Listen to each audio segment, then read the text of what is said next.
नमस्कार, मैं अंजलि और आप देख रहे हैं न्यूज लाइव। यूपी के 11 जिलों में भीषण गर्मी का रेड अलर्ट, सीएम योगी ने दिए अतिरिक्त सावधानी बरतने के निर्देश। मौसम विभाग ने उत्तर प्रदेश के 11 जिलों के लिए आज से 3 दिनों तक भीषण गर्मी और हीट वेव को लेकर रेड अलर्ट जारी किया है। इनमें बांदा, चित्रकूट, प्रयागराज, फतेहपुर, आगरा, फिरोजाबाद, इटावा, जालौन, हमीरपुर, महोबा और झांसी जनपद शामिल है। इस दौरान इन जिलों में तापमान सामान्य से 3 से 4 डिग्री सेल्सियस तक अधिक हो सकता है। इसके साथ ही दोपहर के समय गर्म हवाएं परेशानी को और बढ़ा सकती हैं। वहीं यूपी में इन दिनों सुबह 9 बजे के बाद ही तेज धूप और गर्म हवा का असर महसूस होने लगा है। इन हालात को देखते हुए मुख्यमंत्री योगी आदित्यनाथ ने अधिकारियों को संवेदनशील जिलों में विशेष निगरानी रखने और सरकारी अस्पतालों में हीट स्ट्रोक से प्रभावित मरीजों के इलाज के लिए पर्याप्त इंतजाम करने के आदेश दिए हैं। मुख्यमंत्री ने लोगों से अपील की है कि अत्यधिक गर्मी और लू के दौरान अनावश्यक घरों से बाहर ना निकलें और बच्चे, बुजुर्ग और बीमार लोग अतिरिक्त सावधानी बरतें। 5 देशों की यात्रा के अंतिम पड़ाव पर पीएम मोदी पहुंचे इटली। रणनीतिक और तकनीकी समझदारी समेत कई मुद्दों पर होगी चर्चा। प्रधानमंत्री नरेंद्र मोदी अपने 5 देशों के दौरे के आखिरी पड़ाव पर इटली पहुंचे। इस दौरान रोम में प्रधानमंत्री जॉर्जिया मेलोनी ने पीएम मोदी का जोरदार स्वागत किया और ऐतिहासिक कोलोसियम का भ्रमण कराया। पीएम मोदी ने इटली की प्रधानमंत्री को भारत की बेहद लोकप्रिय टॉफी मेलोडी गिफ्ट में दी। इसको लेकर इटली की प्रधानमंत्री जॉर्जिया मेलोनी ने सोशल मीडिया पर एक वीडियो शेयर कर प्रधानमंत्री नरेंद्र मोदी को धन्यवाद कहा। प्रधानमंत्री मोदी ने कहा कि इस यात्रा में इटली के साथ विशेष रूप से व्यापार, रक्षा, स्वच्छ ऊर्जा, रणनीतिक सहयोग और तकनीकी साझेदारी जैसे मुद्दों पर चर्चा होगी। विदेश मंत्रालय के एक वरिष्ठ अधिकारी के अनुसार वर्ष 2023 के बाद प्रधानमंत्री नरेंद्र मोदी और इटली की प्रधानमंत्री जॉर्जिया मेलोनी के बीच यह 8वीं मुलाकात है। इस दौरान मार्च 2023 में मेलोनी की भारत यात्रा और G20 शिखर सम्मेलन में उनकी भागीदारी ने दोनों देशों के रिश्तों को नई मजबूती दी थी। बसपा प्रमुख मायावती से मिलने पहुंचे कांग्रेस सांसद, पर नहीं हो सकी मुलाकात। कांग्रेस की उत्तर प्रदेश इकाई के कुछ नेता और 2 सांसद बहुजन समाज पार्टी की राष्ट्रीय अध्यक्ष मायावती से मुलाकात के लिए आवास पर पहुंचे, लेकिन उन्हें बिना मिले ही वापस लौटना पड़ा। दरअसल कांग्रेस सांसद राजेंद्र पाल गौतम और तनुज पूनिया कुछ पार्टी नेताओं के साथ मायावती के आवास पर पहुंचे और उनसे मिलने की इच्छा जताई।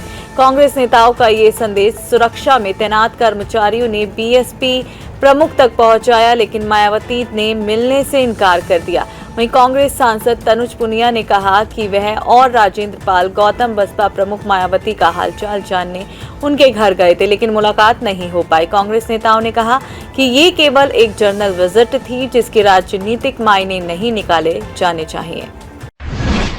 आईपीएल में विराट कोहली बने कमाई के सिकंदर, रोहित शर्मा और धोनी को छोड़ा पीछे। फनेटिक स्पोर्ट्स और हुरून की रिपोर्ट के अनुसार विराट कोहली आईपीएल के इतिहास में सबसे ज्यादा कमाई करने वाले खिलाड़ी बन गए हैं। रॉयल चैलेंजर्स बेंगलुरु के साथ जुड़े विराट कोहली ने आईपीएल से अब तक करीब 230 करोड़ रुपए कमाए हैं और इस लिस्ट में शीर्ष पर विराजमान हैं। वहीं मुंबई इंडियंस के दिग्गज बल्लेबाज रोहित शर्मा ने आईपीएल से अब तक 227.2 करोड़ रुपए, जबकि चेन्नई सुपर किंग्स के कप्तान रहे एमएस धोनी ने करीब 200 करोड़ की कमाई की है। वहीं आईपीएल की सभी 10 टीमों की कीमत बढ़कर 1.63 लाख करोड़ रुपए तक पहुंच गई है। रिपोर्ट के अनुसार आने वाले समय में आईपीएल टीमों की कीमत और तेजी से बढ़ सकती है। शेयर बाजार खुलते ही हुआ धड़ाम, सेंसेक्स 650 अंक तक टूटा, निफ्टी भी फिसला। घरेलू शेयर बाजार में आज एक बार फिर बड़ा भूचाल आया। वैश्विक बाजारों से मिले बेहद कमजोर संकेतों के चलते शेयर बाजार खुलते ही धड़ाम हो गया। शुरुआती कारोबार में ही बीएसई सेंसेक्स 649.59 अंक की भारी गिरावट के साथ 74,551.26 के लेवल पर आ गया, जबकि निफ्टी 199.70 अंक फिसलकर 23,418.30 के लेवल पर कारोबार करता नजर आया। इसके कुछ ही देर में सेंसेक्स करीब 671 अंक टूटकर 74,529 के लॉ पर पहुंच गया और निफ्टी 220 अंक गिरकर 23,397 पर आ गया। इस दौरान सेंसेक्स के सभी 30 शेयर गिरावट के साथ ओपन हुए। शेयर बाजार में रियल्टी, मीडिया, केमिकल और ऑटो शेयर्सों में सबसे ज्यादा कमजोरी नजर आई। इस बीच डॉलर के मुकाबले रुपया 0.3% गिरावट के साथ रिकॉर्ड लो पर खुला और शुरुआती कारोबार में 41 पैसे फिसलकर 96.96 पर आ गया। सराफा बाजार में उथल पुथल जारी, सोने और चांदी के रेट में फिर आई कमी। घरेलू सराफा बाजार में जारी उथल पुथल के बीच एक बार फिर सोने और चांदी की कीमतों में गिरावट आई। आधिकारिक वेबसाइट ibjarrets.com के अनुसार 999 शुद्धता के सोने का भाव 946 रुपए गिरकर 1,57,961 रुपए प्रति 10 ग्राम और 995 शुद्धता के सोने का रेट 1,57,328 रुपए प्रति 10 ग्राम पर आ गया। इसके साथ ही 999 शुद्धता की चांदी की कीमत 5,269 रुपए गिरकर 2,74,952 रुपए प्रति किलोग्राम दर्ज की गई।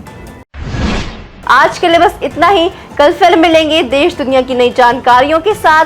तब तक के लिए देखते रहिए और सब्सक्राइब करिए IIMT मीडिया।